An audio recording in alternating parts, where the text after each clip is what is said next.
Hello everybody, welcome back to Back Out of the Case. This is Skyflight 44, aka Sec 44. Today I'm going to be finishing up the 4th chapter of The Lord of the Rings, The Third Age. And let's just say, there's going to be quite a bit of bullshit later on, right after this part. Careful, my friend. What is that grinding sound? I believe this is the den of a very old, very hungry warg.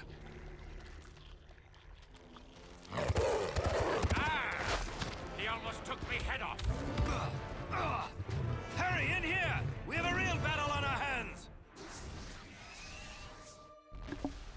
Yeah, we're going to be doing this one little fight. It's a fairly easy fight. It doesn't have too much health, and the big thing is it's only one actual target. You can cripple it at least. If you have a crippling shot on Elagast and crippling smash on Hadad, you should not have any problem with this fight. Now, this is the second fight on the evil mode chapter, and fuck, is this... This can go really, really badly if Hadad decides to go and do crippling smash, or if Elagast decides to use crippling shot. Not to mention that Elagast can do a shitload of damage to the actual warg, Hadad can, and Berithor can. If there's no elf stones, Idril would have been by far the best party member, the best hero you could have faced. But this thing can do a lot of damage, but you can easily stop it from doing any damage to you. And you can also do the best thing ever, and that's just spam your spear powers, in which you can do so much damage to this thing that's not even going to be able to live. Now if I had crippling shot, this guy wouldn't have had a chance. However, this chapter is ending soon. This is going to be the end of the fun, or not really fun, but the easy time. Most of every single chapter generally started out sort of difficult. Eastern Moria didn't really... Oh, look, it actually just fell over. Oh, that's funny. Each and every single actual chapter, except maybe Eastern Moria, started off sort of difficult. The enemies could actually kill you, and well, let's just say that later on you were killing them by the dozen. Now that isn't so. We were killing these guys so easy. It was so easy to kill them all from the very beginning of the chapter. By the end of the chapter, which wasn't all that too long, we can pretty much one shot with one ability defeat every single enemy one after the other. I think there's a problem here. If this chapter actually lasted any longer than it does now, this probably would have been one of the more boring areas. Visually, it's actually pretty good considering we were just in Moria. Not all that bad considering all these enemies are different from the ones we see in Moria. And there's actually some little interesting fights here. But the enemies just go down so very easily. And it's not so much going from more Eastern Moria to East Emnet Gullies that you notice that.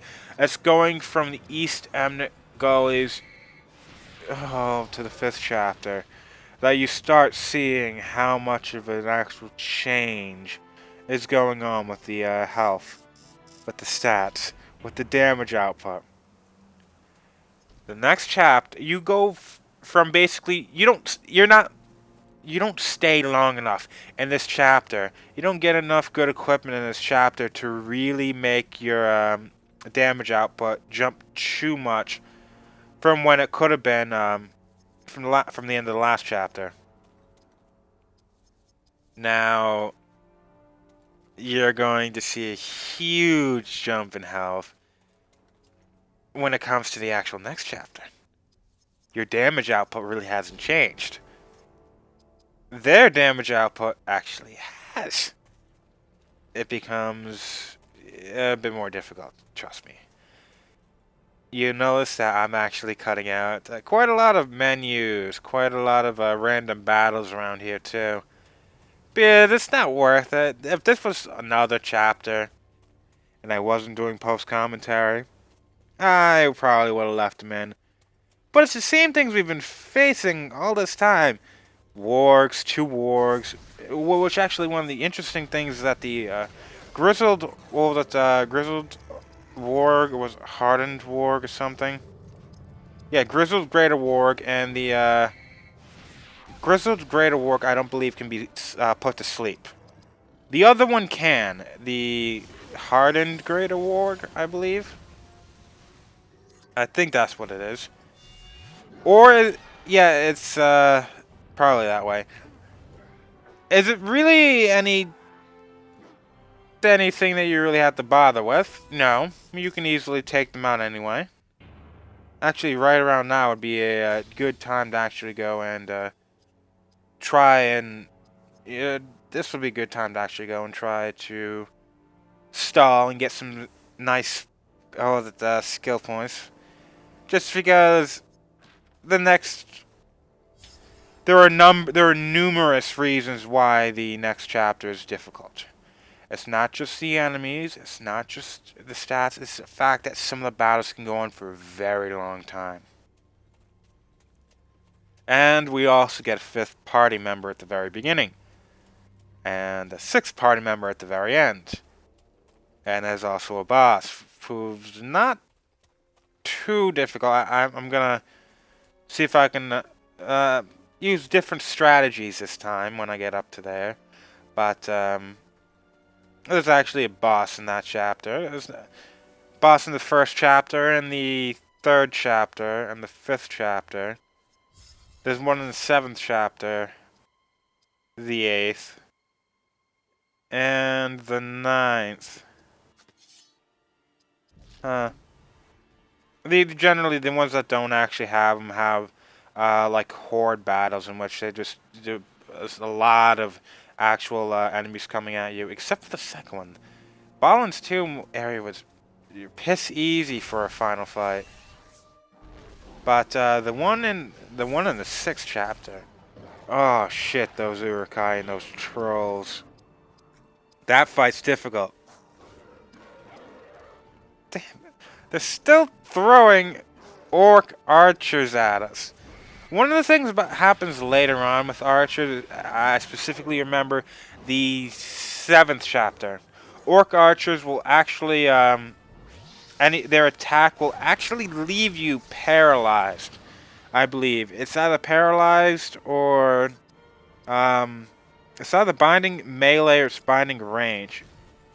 One way or another, you're not going to be able to use your physical abilities, or you're not going to be able to use your ranged abilities. Right there, the orc archers just become so much more difficult to beat. Or, well, not so much more difficult to beat, because they're still piss easy to actually kill off.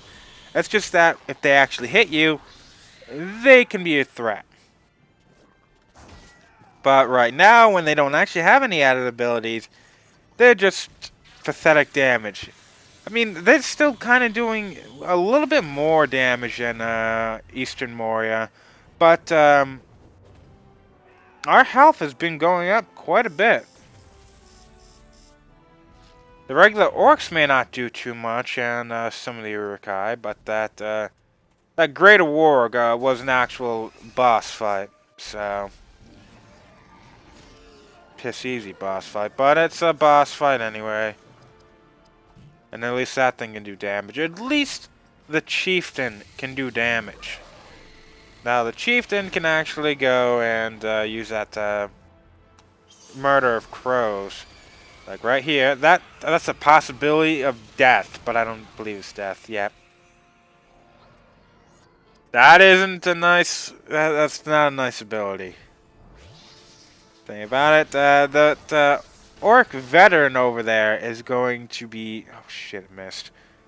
That's unfortunate. Yeah, definitely want to kill you off. Make sure you're dead. Remember, spear powers when they hardly miss, because I think they can't miss anymore. Um, it's best to go and do stuff like that. Go immediately to if you want to make sure something's dead, you make sure it's dead, sort of deal. Because especially with someone like Hadhad, there's other stuff I might actually miss. Too bad. I should probably get Stone Hewer though. Stone Hewer would actually be really good in the fact that it's another spirit attack. Not like you really want to use them, but it actually is, being spirit attack, not gonna miss too much. And it's also in his axe craft. And it's not necessarily in his spear powers.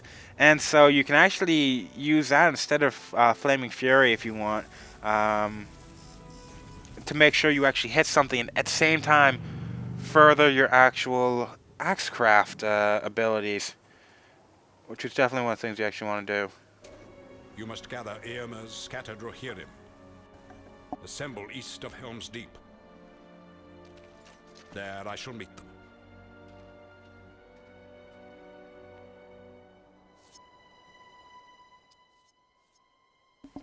Okay, from now on we only really have 2 more things to actually do. The second half of the East Emnet Gullies really doesn't have much to actually do, except for that ambush that you have to do later. But over here there's actually one more elf. This is, yeah, more wargs. Damn. As if this was another hard battle. Oh, something different about this one. There's 3 of them. Doesn't really matter. I believe they're grizzled wargs. That means they can't be put to sleep. No, they're hardened. You can actually put all these guys to sleep then. Where did the difficulty go from the last couple of chapters? At least they had a little bit of difficulty. I don't really see any of these fights being all that bad. Again, the next 2 chapters, especially the next 2 chapters, were the first chapters when I actually played this game, even on normal. They were difficult. Having to deal with those Uruk-hai was difficult. The first actual fights you have in which the enemies are packed full of armor is going to be definitely the 6th chapter with those Uruk-hai. They're not screwing around, and neither should you. But don't you know when you're just, we kind of felt like we were wasting a little bit of time in Moria because we were facing the same old enemies for 5 hours. Well, here we kind of feel like we're wasting some of our time because there's nothing we have to do to actually beat these guys. One hit and they're dead. Where did we actually have to go and plan out some of the actual attacks that we have to actually use to make sure we have to save a bit of AP so we're not using Excellion Wrath the entire time and trying to beat everything in one hit and missing and still having to get another shot in. But now we can just spam whatever we want for the most part and win easily. Damn. Ooh, I actually let the saved menu and I started taking these out. For now that I think about it.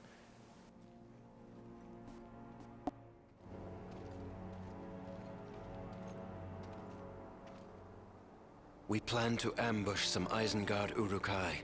What shall my group do? Prepare to charge when he opens fire.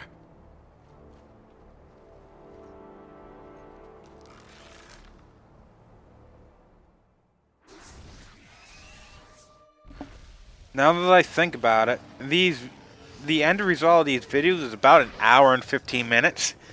I only really was in here for like an hour and a half, hour and 40 minutes, mainly because I was talking a bit too much. But you see this fight? This is the first fight you have to do in evil mode. You see the extra party member? Yeah, you're stuck with orc archers and the Uruk-hai captains, who don't have as much health as they have here. What's so bad about it? This fucker. Hey, look what I just did! They're kind of hurting there. Another one of those, and some of those orcs are probably going to be dead. I don't think that they may or may not actually be using Hadhad. I think they're using Berithor, Idril, and Elagast. But think where you would actually have to go and face off against 3 people, one of which who can attack a ton of you, a lot of you, and also has quite a bit of health. Aranel is not one of my favorite party members when it comes to killing him off. Trust me, that fight sucks. And if you fail at it, try it again. If you beat it, you have to go through that just old ass warg fight, in which that's gonna get you killed, and that's probably gonna make you fail. And if you fail there, you have to redo this fight. And then there's that little extra Uruk-hai fight, in which it's not all too bad. But, damn, I really, really don't actually like that fight either. They're all just... It's not like all of them are like, super difficult. It's just... If your opponent gets in a couple of lucky strikes, if they're not stupid sometimes, it can really go badly for you. That's the big thing. It's really gonna go bad for you. It's just bad to the point that it's not going to be funny. You're going to get screwed, and that's it. Let's think. If they get a lucky blind shot in, maybe a arrows asleep, if Elagast actually has that at that point. He definitely doesn't have sleep volley. Damn well no, he doesn't have that. But even then, the arrow storm, if you let that guy live, he's going to get you. If you get crippled at all in the org fight, you're fucked.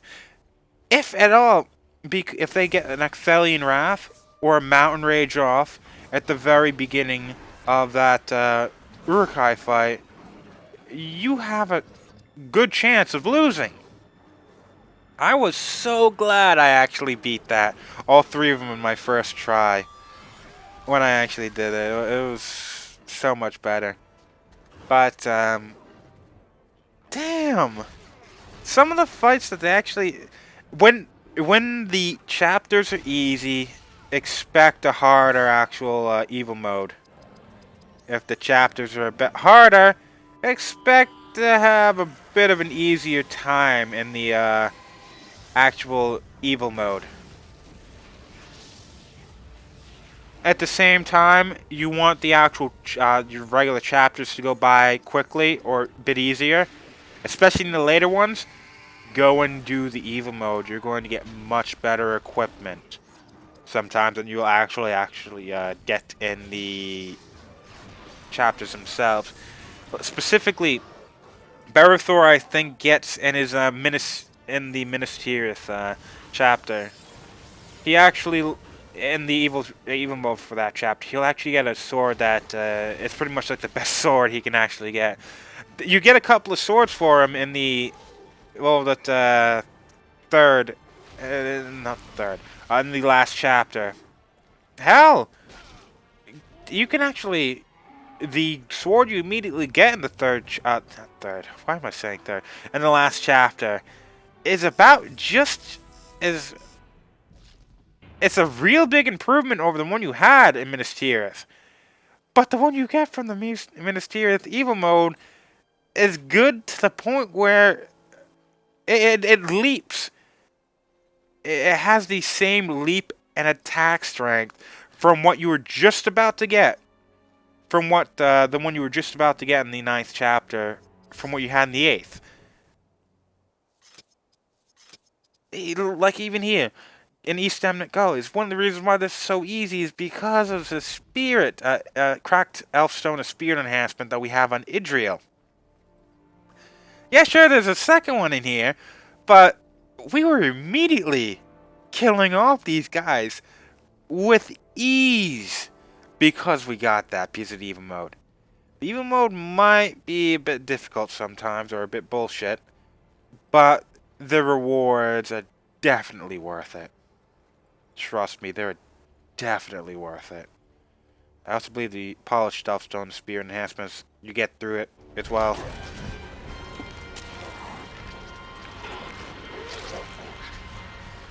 There are too many. Behind the horse, a captive, still alive.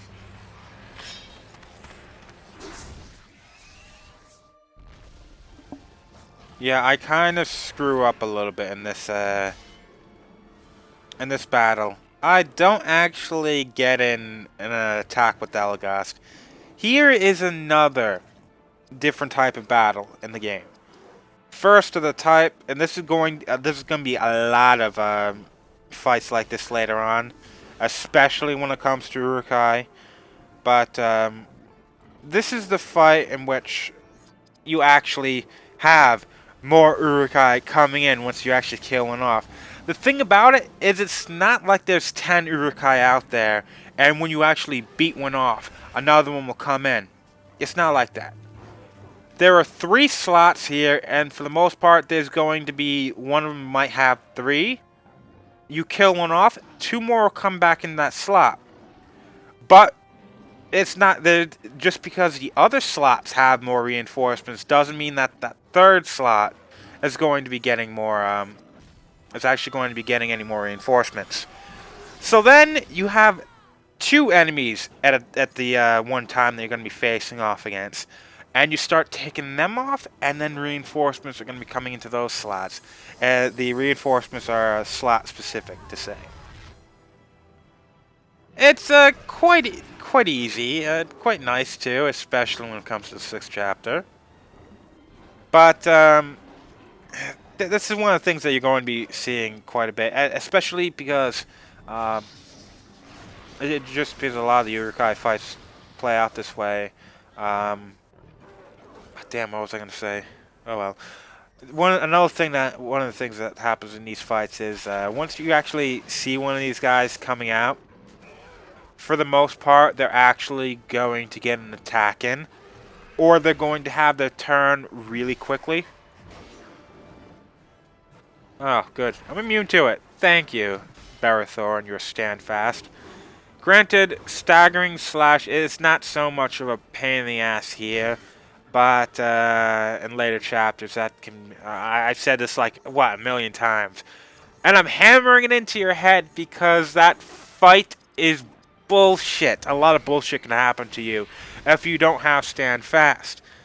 And I did not have stand fast. I had to use the company might twice. It's not too bad, but I had to use it twice in that actual the fight to get stand fast. I lost a couple of times until I got it, used it, and then bunkered down. But I don't want any of you to actually have to go through that. Granted, it was normal, but the game does have its bullshit. Now, if it wasn't for that counterattack, I would have actually got Elagast shot in, and I would have been able to do something. Oh well. You have strange powers, lady. Long have my people defended you unseen. I am grateful, for I was cut off from my fellows. I did not expect to survive the night. Travel with us. We shall help you find your company, so you may rejoin them. Here, our forces must part ways. We shall meet again before you leave this land. I will fulfill my part in this. He shall prove worthy of our trust. So, Now we're pushed into hostile land, lost, on foot, and without aid. This is a marvelous quest you're leading us on.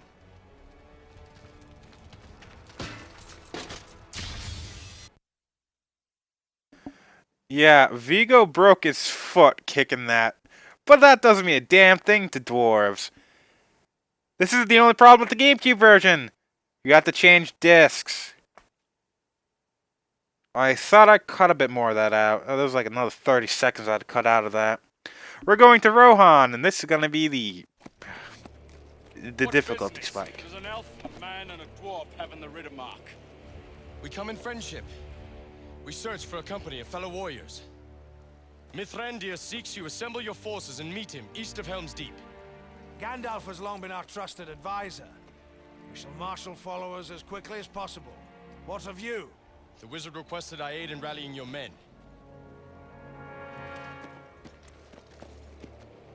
Look for your friends, but do not trust to hope. It has forsaken these lands. That was almost as if those lines were cut right out of the movie. Damn. Yeah, those definitely were. Now we're going to be doing the evil mode in the next part, and we're also going to be going through Rohan. Now, I'll show you exactly why this is going to be bullshit in the next part, even though it's not actually all that bad when you consider what the other part of the chapter is like. Well, see ya, everybody.